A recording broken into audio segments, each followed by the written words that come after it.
சொல்லலாம். விருந்தோம்பி வேளாண்மை செய்தற்பட்டு வள்ளுவர் காரணம்.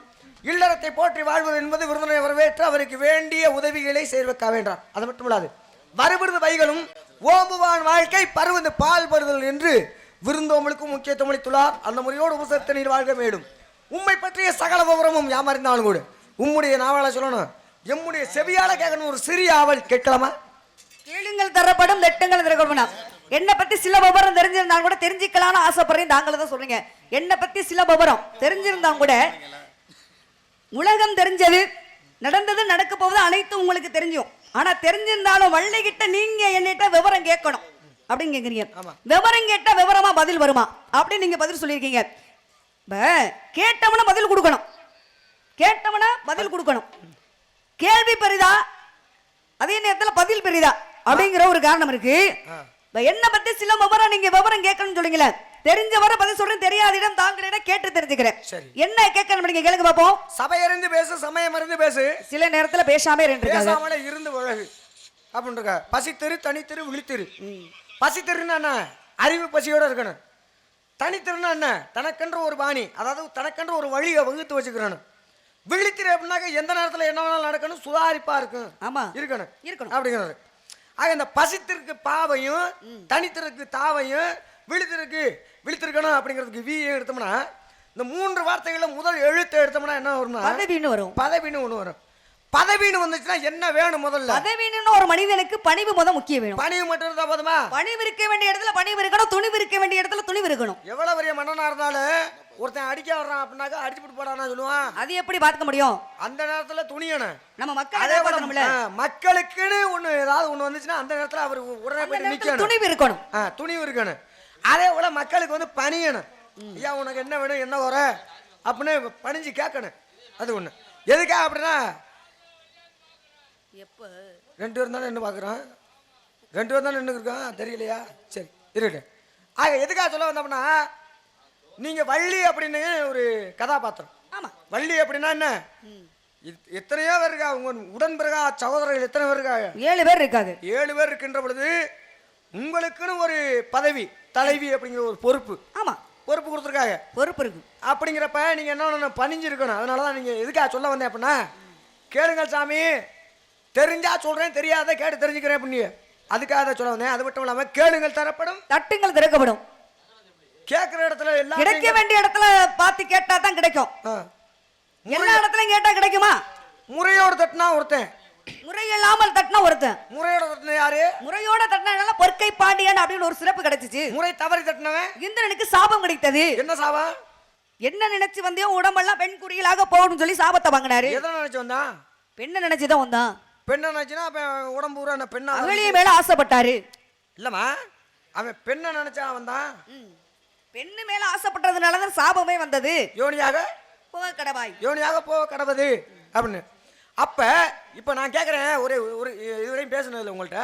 இப்ப நான் கேட்கிறேன், அதாவது பெண்களுக்கு மாதவிடாய் சுழற்சி அப்படின்னு சொல்லக்கூடியது ஆமா ஒண்ணு இருக்கு. ஏன்னா எழுந்தனையும் 70 நாள், ஒரு பெண்ணுக்கு 27 நாள். ஆமா, மாதம் 30 நாள் ஆண்கள் கோயிலுக்கு போக முடியும், பெண்கள் போக முடியாதா? போக முடியுமா? போக முடியாது. அந்த 3 நாள் தள்ளித்தான் இருக்கணும். அது வந்து தீட்டா இல்ல ஒரு நல்ல காரியமாமா? அது பார்க்க போன நல்ல காரியம்தான். நல்ல காரியம் தான். ஏன்னா இந்த 3 நாள்ல அந்த பெண்கள் அணியக்கூடிய ஆடைய ஒரு இடத்துல ஏலம் விடுறாங்க, ஒரு இடத்துல அதை அந்த தண்ணியில போடுறாங்க. முதல்ல அந்த தண்ணியில ஏலமே போகுது, கோடி கோடியா எடுக்கிறாங்க. கோடி கோடியா எடுத்து அதை கொண்டு சாமி அறையில வச்சு பூஜை செஞ்சோம்னா நல்லது நடக்கும் அப்படின்னு இன்னமும் நடக்குது. சோட்டானிக்கரை பகவதி அம்மன் ஆலயத்துல இன்னமும் நடக்குது. அந்த துணியை எங்கே போடுறாங்கன்னா சரவண பொய்களே போடுறாங்க. சரவண பொய்களை எதுக்காக போடுறாங்கன்னா இங்கே வாழக்கூடிய மீன் வந்து அதை குருதி என்று சொல்லக்கூடிய ரத்தத்தை வந்து அது சாப்பிட்டு அது உயிர் வாழும் அப்படிங்கிறதுக்காக. இப்போ அந்த சாபம் இருக்குல்ல, சாபம் இந்திரனாகப்பட்டவன் சாபம் வாங்கினா அந்த சாபத்தை வந்து யார் யாருக்கு பிரித்து கொடுத்தான்? யார் யாருக்கு பிரிச்சு? மயிலாக மாறினா மயிலுக்கு பிரித்து கொடுத்தான். மயிலுக்கு மட்டுமா? இல்லையம்மா, ஒவ்வொரு மண்ணு முருங்கை மரம். ஆமா, அடுத்து பெண்ணுக்கு, அடுத்து மகிழுக்கு. இப்படிதான் இருக்கு. வந்த உடனே முருகா முருகா முருகா முருகான்னு கும்பிட்டுக்கிட்டே இருக்கீங்க. தமிழ் கடவுள் முருகப்பெருமான். தமிழ் கடவுள் முருகப்பெருமான். தமிழுக்கு தாத்தா தமிழுக்கு தாத்தா ஊவே சுவாமிநாதையா. ஆமா. அவர். தமிழுக்கு தலைவன் சிவபெருமான். சிவபெருமான் அப்படிலாம் இருக்கு. அப்ப இப்ப நான் ஒரு சிறிய ஒரு கேள்வினே எடுத்துக்கிட்டாலும் பரவாயில்ல. மண்ணால வந்தது மகாபாரதம், பெண்ணால வந்தது ராமாயணம். மண்ணுக்காக போர் புரிந்தது யாரு? அதான் பஞ்ச பாண்டவர்களும் கௌரவர்களும். மண்ணுக்காக போர் புரிந்தது அதாம்மா பஞ்ச பாண்டவர்களும் கௌரவர்களும். மண்ணுக்கு சொந்தக்காரன் துரியோதனன் கிடையாது, இல்ல பஞ்சமடவனும் கிடையாது. இல்ல. ஏன் மண்ணால வந்தது மகாபாரதம் அப்படின்னு நம்ம சொல்றோம்? 5 வயசுல அண்ணன் தம்பி, 10 வயசுல பங்காளி. பங்காளி. பங்காளி சொத்தை திண்டவன பாதி கிணற தாண்டவன வாழ்க்கையில உருப்படதா சரித்திரம் கிடையாது. ஊசி முனையளவு இடம் கூட கொடுக்க முடியாது அப்படின்னு யார் சொல்லுது? துரியோதனன் தான் சொன்னான். யார் போயிட்டு கேட்டது? கேட்டார், கிருஷ்ணன் கேட்டாரு. கிருஷ்ணன் தான் போய் கேட்டார். எல்லாரும் கேப்பா, வண்டுவெளி கற்கனை மூலியமாதே நீ வாழ்ந்திருக்கும் நாடு எது சொல் கோதே அப்படின்னு நான் பாடி இருந்தா நீங்க எப்படி பாடி இருப்பீங்க? யான நிலை தான் உணர்ந்த சுவாமி நாடு மலை நாடு என்பார் பூமி என்பேன் அப்படின்னு நீங்க பாடி இருக்கணும். இப்ப எல்லாரும் சொல்லுவாங்க துளைத்தது வண்டு தூது சென்றது வண்டு. தூது சென்ற வண்டு எந்த வண்டு? தூது சென்றது துளைத்த வண்டு அப்படின்னாக்க பிரிங்கி முனிவராகப்பட்டவர் என்ன பண்ணாரு?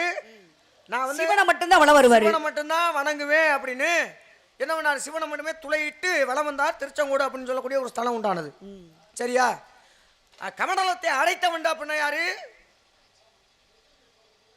சுக்கராச்சாரியார் வண்டாக உருமாறினாரு. தாரபாத்து கொடுக்கும் போது அங்க கமண்டலத்துல வந்து வண்டாக உருமாறி அடைச்சாரு. ஏன்னா வாமன் அவதாரத்திலேயே யார் வந்து கேட்டது? ஏன்னா வர்றவன் குட்டையான இருந்தாலும் அவனை நம்பாத, ஆளு சின்ன பிள்ளைன்னு நம்பாத, அவன் ஒரு அடி அடிச்சு வச்சாலும் உன்னால கொடுக்க முடியாது, என்ன கேட்டாலும் அவன்கிட்ட கொடுக்காத சொன்னியும் கேட்கல. ஏன்னா அவன் செஞ்ச யாகம் எப்படி அப்படின்னாக்க இந்திர பதவிக்காக ஆசைப்பட்டு அவன் பண்ணான். ஏன்னா சுக்கராச்சார அதாவது மாவலி சக்கரவர்த்தி ஆகப்பட்டவர். சக்கரவர்த்தி அப்படிங்கிறது அது பிறகுதான் வந்ததே தவிர எதை கேட்டாலும் இல்லைன்னு சொல்லக்கூடாது, சொல்லக்கூடாது. இல்லைன்னா அந்த யாகம் வந்து பூர்த்தி ஆகாது. அதானே உண்மை. ஆக யார் என்ன வந்து கேட்டாலும் கொடுத்தே ஆகணும் அப்படின்னு அவன் கொடுக்க போறான். தாரை வார்த்து கொடுக்க போறான். என்ன கேட்டார்? 3 அடி நிலம் கேட்டார். 3 அடி நிலம்னா எதை அளந்தாரு? பூலோகம், 2வது ஆகாயம். இப்போ 2ஐயும் அளந்தாச்சு. 3வது அடிக்கு எங்க வைக்கிறது காலு? இடம் இல்ல. அதனால அவர் என்ன மாவலி சக்கரவர்த்தி தன்னோட தலையிலே வைக்க சொன்னா, என் தலையிலே வைங்க அப்படின்னாரு. உடனே அவரை பாதாள உலகத்துக்கு அனுப்பி அதன் பிறகு பாதாள உலகத்துக்கே ஒரு அதிபதியாக சக்கரவர்த்தியாக மாத்தினார். யாரு? என்னுடைய பாட்டனாவோட மகாவிஷ்ணு வாமன அவதாரத்திலே. அப்ப அந்த நேரத்தில் கமண்டலத்தை அடைத்த வண்டு யாரு அப்படின்னா சுக்கராச்சாரியார்.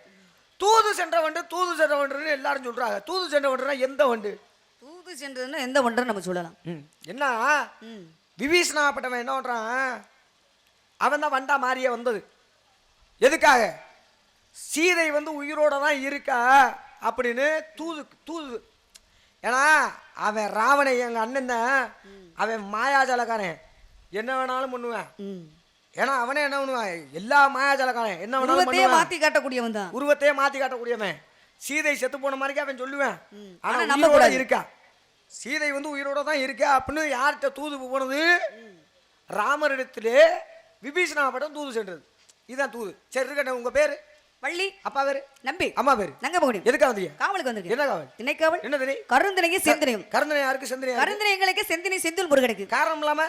காரணம் தோரணங்கள் கிடையாது. தோரணம் கட்ட மாட்டாங்க. ஆமா. ஒரு வீட்டு வாயில வந்து தோரணம் கட்டினோம்னா அந்த வீட்டுல ஏதோ ஒரு சுப நிகழ்ச்சி நடக்க போகுதுன்னு அர்த்தம். ஆமா. ஒரு ஊருக்கு அப்பாற்பட்ட வெளிப்புறத்துல கட்டினோம்னாக்க நடக்குன்னு அர்த்தம். ஏதோ ஒரு கோவில்ல வந்து திருவிழா நடக்க போகுதுன்னு அர்த்தம். இப்ப நான் எதுக்காக கேட்டேன் அப்படின்னா கருந்தினையை மட்டும் நீங்க வச்சுக்கிறீங்க. ஆமா. செந்தினையை மட்டும் வடிவேல் கொடுக்குறீங்க, என்ன காரணம்? செந்தினையாப்பட்டது குளிச்சு தரக்கூடிய திணை. அப்ப இந்த குளிச்சு தர திணையை கொண்டு போய் முருகப்பெருமானுக்கு படைச்சோம்னா மனம் குளிர்ந்து ஆசீர்வாதம் கொடுப்பாரு, ஒரு நம்பிக்கை. அப்ப நீங்க முருகனோட சூட்டு தண்ணிக்கு நீங்க வந்து நீங்க அப்படித்தான் நீங்க நினைக்க கூடாது. எந்த தெய்வத்துக்கா குளிர்ச்சியான பொருளை தான் கொடுக்கணும். அப்ப தெய்வ மனம் குளிர்ந்தா தான் மக்கள் மனமும் குளிரும். அப்ப கருந்தினைக்கு என்ன தன்மை உண்டு? வெப்பத்தன்மையா? யாருக்கு சொல்றீங்க? கருந்தினைக்கு. கருந்தினைக்கு வெப்பம் உள்ளது, செந்தினைக்கு குளிச்சு தரக்கூடியது. கருந்தினைனா கருப்பு நிறமா தானே இருக்கேன். அப்ப வெப்பத்தன்மை தானே. நீங்க ஒரு பதில் சொன்னீங்களே, எந்த ஒரு தெய்வத்திற்கும் குளிர்ச்சியான ஒரு பொருள் தான் படைக்கணும் அப்படின்னு. ஆமா. சனீஸ்வரனுக்கு எதை படைக்கிறாங்க? சனீஸ்வரனுக்கு எள்ளுதான். எள்ளு தானே. ஆமா. எள்ளு என்ன நேரம்? எள்ளு வந்து கருப்பு தான். அது அதோட தன்மை என்ன? குளிர்ச்சி. வெப்பம் தான். வெப்பம் தானே. வெப்பம் தான்.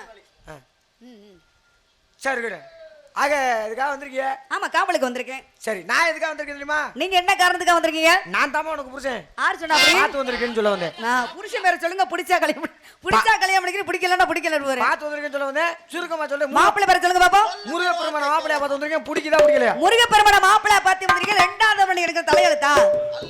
தாரம் இரண்டாகிறதால தரம் நீங்க தான் அது முதல்ல. எப்படிங்க நீங்க சொன்னா ஏத்துக்க முடியும்? மனசு ஒத்து பண்ணாதான் வந்து கணவன் நீங்க என்ன நினைச்சாலும் சரி, அது நீங்க என்னதான் சொல்லுங்க. முருகப்பெருமான ரெண்டாவது தாரம் கல்யாணம் பண்ணிக்க முடியாது. பிடிக்கலங்கறியா? பிடிக்கலன்னு நான் சொல்றேன். சொல்லுவேன் கிளம்பா.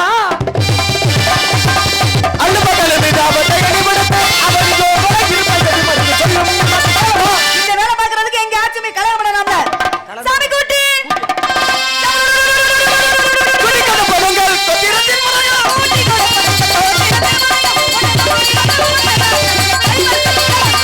ஒரு பதங்கள்